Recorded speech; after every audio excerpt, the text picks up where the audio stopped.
Ah, j'ai besoin d'un break. Faut que je me détende, je suis beaucoup trop stressée. Voilà. Je vais faire ça. Non, mais je vais plutôt faire ça. Putain, faut que je fasse ça.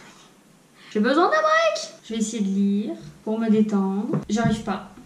C'est peut-être un blocage que vous connaissez. C'est cette impossibilité de se détendre. On aimerait bien se reposer, on aimerait bien aller lire, pique-niquer. Il y a plein de choses qui nous font envie, mais au moment de le faire, ou même où on est en train de lire, eh ben on n'y arrive pas. Parce qu'on a ce cerveau qui est plein, on culpabilise parce qu'on aimerait avancer dans un projet. On n'arrive pas en fait à se détendre. On aimerait, mais on n'y arrive pas. C'est d'ailleurs un problème que je connais bien et j'en parlais pas plus tard que vendredi dernier avec MC, où je lui disais mais j'ai vraiment besoin de me détendre. Là j'ai l'impression que mon cerveau est plein et elle me dit mais fais une pause, même quelques jours, une journée, une demi-journée, mais fais des activités qui te font du bien, des loisirs. Et je me suis dit c'est vrai, j'ai vraiment besoin de lâcher prise et pourtant quand je le fais, si je me prends ne serait-ce qu'une demi-journée, eh ben je culpabilise. Je me dis mince, j'aurais dû prendre ce temps pour avancer. Sauf que mon cerveau il est plein, donc il y a un moment il faut aussi que je puisse me reposer. Et toute la difficulté, elle est là.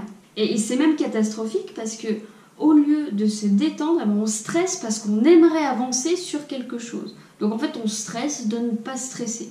Alors qu'est-ce qu'on fait? Que fait-on? Qu'est-ce qu'on fait? On pleure? On part à l'autre bout du monde? Bah non, parce que même en partant à l'autre bout du monde, ça changera rien. J'ai trouvé une astuce qui est très très simple. J'ai pris quelques jours hors travail et je me suis posé une seule question. Quelle est la seule chose qui va remplir ma journée? Qu'est-ce qui remplit ma journée? Quelle est la seule chose?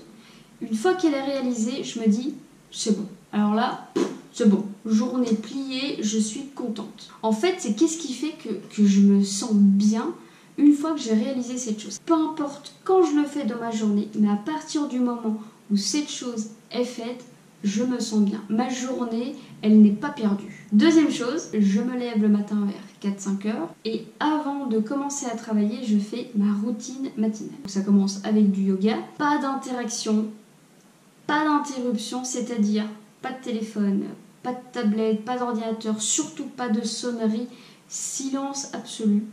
Bon, dans le noir généralement à cette heure-là.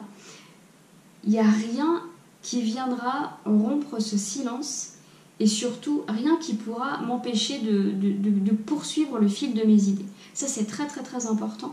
Donc je me lève dans le silence absolu et je vais garder ce silence-là jusqu'à ce que je me sente prête à suivre une de mes formations, à discuter avec des gens, mais je garde vraiment cette partie-là. Donc vers 4-5 heures du matin, et ça va se conserver comme ça pendant 2-3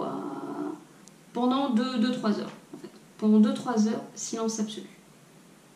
Et après, on fait des formations, après on déjeune, après on commence avec la journée avec tout le monde, mais vraiment ce moment-là, ça permet de...